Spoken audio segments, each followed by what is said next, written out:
আগে আমি ভাবতাম রুটি হচ্ছে ডায়াবেটিস রোগীর খাবার। তো এটা ভাবার কারণ হচ্ছে আমার মেজো চাচার ডায়াবেটিস ধরা পড়ছিল, সেটা অনেক আগে, আমার ভালো করে মনেও নেই। তো আমি দেখতাম আমার ওই চাচি 2 বেলা রুটি বানাইতো, সকালেও বানাইতো আবার হচ্ছে বিকেল বেলাও। মানে গ্রামে কিন্তু বিকেলেই রান্না করে ফেলে রাতের রান্নাটা।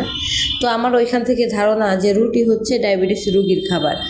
তো এইটাই ভাবতাম, আর রুটিটা আমি পছন্দও করতাম না, কিন্তু আস্তে আস্তে যখন বুঝতে শিখলাম যে না, রুটি সবাই খেতে পারে, তো এখন কিন্তু রুটিটা আমার বেশ পছন্দ। আর আজকে আমি যে রুটিটা বানাচ্ছি এটা হচ্ছে গমের আটা, লাল আটার রুটি, যেটা ডাক্তাররা সবাইকে এখন খেতে বলে। তো এটা কিন্তু এখন আমার অনেক পছন্দ। একসময় এই রুটিটা তো একদমই পছন্দ করতাম না, শুধু রুলার আটার রুটি যেটা বলে ওইটা পছন্দ করতাম। তো আমাদের গ্রামের মানুষ কিন্তু এই আটার রুটি বেশি খাইতো। এখন তো দেখা যায় ম্যাক্সিমাম মানুষই কিনে নিয়ে ওই আটাগুলো খায়, সাদা যে আটাগুলো আছে। কিন্তু আমরা যখন ছোট ছিলাম এই গমের আটার রুটি কিন্তু বেশি খাওয়া হইতো। তো যাই হোক, এটা কিন্তু কাঁচা পানি দিয়েই মাখা যায় আটার ডোটা। এটা আবার গরম পানি দিলে ভালো হয়, কিন্তু কাঁচা পানি দিয়ে কিন্তু মাখানো যায় সুন্দর। কিন্তু রুটিটা বেলার পরপরই ভেজে নিতে হয়, তা না হলে কিন্তু একটার সাথে একটা লেগে যায়।